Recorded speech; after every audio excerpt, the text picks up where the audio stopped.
pemirsa, Anda masih bersama kami dalam Kominfo Newsroom. Pemirsa, berbagai persiapan mulai dilakukan untuk menyambut Asian Summit 2023. Salah satu yang mencuri perhatian ialah serangkaian pesta rakyat. Berikut informasi selengkapnya. Untuk menyemarakan KTT ASEAN 2023, Indonesia siap menggelar rangkaian pesta rakyat di Labuan Bajo, Nusa Tenggara Timur. Adapun kegiatan yang diadakan yakni bazar kuliner, pertunjukan musik dan budaya, serta fashion show seperti Street Carnival, Festival Goa Batik Cermin, SIMS Hook, serta beberapa event lainnya yang akan digelar di sela-sela KTT ASEAN 2023. Direktur Badan Pelaksana Otorita Labuan Bajo Flores atau BPOLBF, Shana Fatina menyebutkan, gelaran pesta rakyat ini akan mengikutsertakan masyarakat lokal melalui pameran UMKM yang bertujuan memberikan dampak positif bagi ekonomi masyarakat di Labuan Bajo. Pesta rakyat juga akan menghadirkan program Asian Youth yang akan melibatkan 22 anggota delegasi dari negara-negara ASEAN. Para peserta akan melakukan live on board, dialog dengan ASEAN leaders, dan diskusi dengan pemuda lokal untuk lebih membumikan urgensi ASEAN di kalangan pemuda.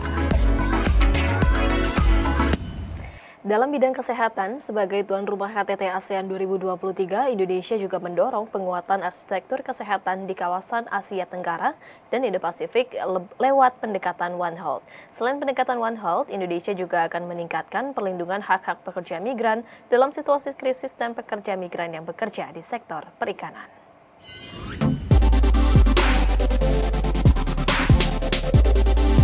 Sebagai tuan rumah KTT ASEAN 2023, Indonesia melalui pendekatan One Health terus mendorong penguatan arsitektur kesehatan di kawasan Asia Tenggara dan Indo-Pasifik. Ia mengutamakan kinerja lintas sektor seperti penanganan wabah dan pandemi COVID-19. One Health merupakan pendekatan pemersatu yang membahas terkait hubungan antara kesehatan manusia, hewan, dan lingkungan, baik di tingkat lokal, regional, nasional, maupun global untuk mencapai kesehatan yang optimal. Staf khusus Menko PMK bidang kerjasama internasional Joko Kusnanto Anggoro melalui keterangan tertulisnya mengatakan, selain pendekatan One Health, Indonesia juga akan meningkatkan perlindungan hak-hak pekerja migran dalam situasi krisis dan pekerja migran yang bekerja di sektor perikanan, serta mendorong percepatan pembangunan perdesaan melalui pembentukan jejaring desa untuk saling berbagi pengetahuan dan peluang kerjasama di ASEAN, yang akan dibahas dalam pertemuan tingkat Menteri Pilar Sosial Budaya di Bali tanggal 8 Mei 2023 dengan mencakup ke dalam 4 dokumen yakni bidang kesehatan, ketenagakerjaan, dan pembangunan perdesaan. Menteri Koordinator Pembangunan Manusia dan Kebudayaan Muhadjir Effendi menilai bahwa sektor usaha dan industri memiliki peran strategis dalam upaya memerangi pengangguran di dalam negeri. Kedepannya ia akan menekankan pemerintah akan menyediakan 3,6 juta lapangan pekerjaan baru di setiap tahunnya.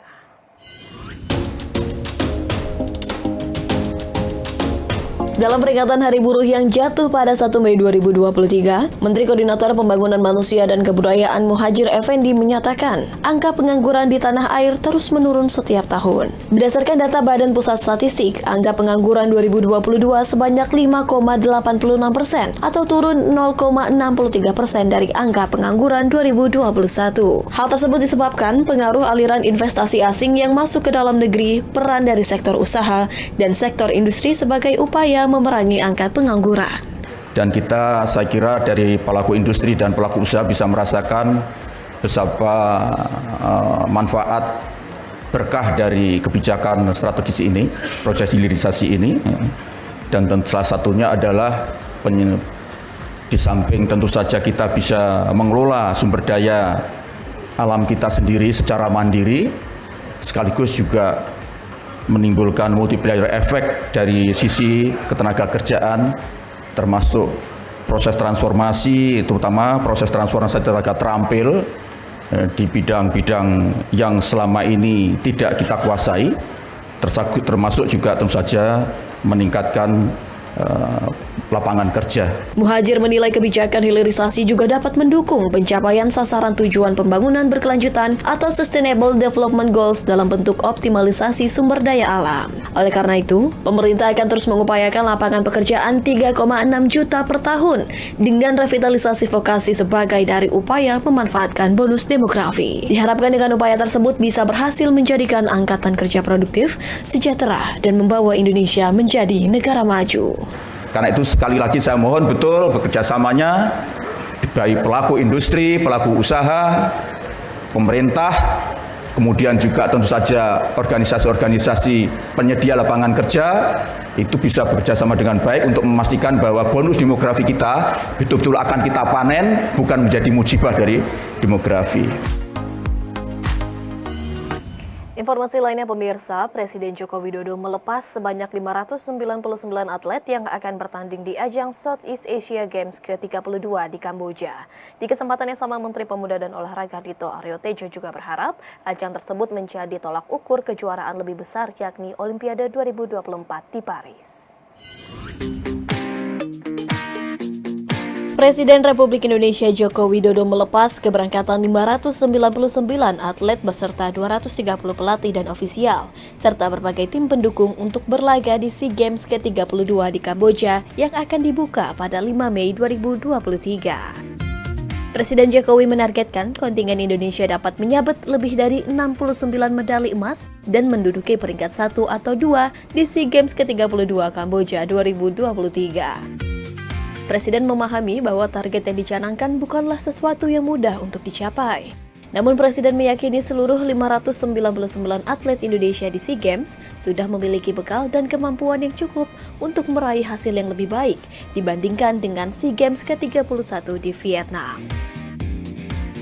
Saya hanya pesan, di SEA Games di Vietnam kita memperoleh saat itu medali 69 emas. Dan peringkat kita di peringkat ke-3. Nah, sekarang mestinya lebih dari itu.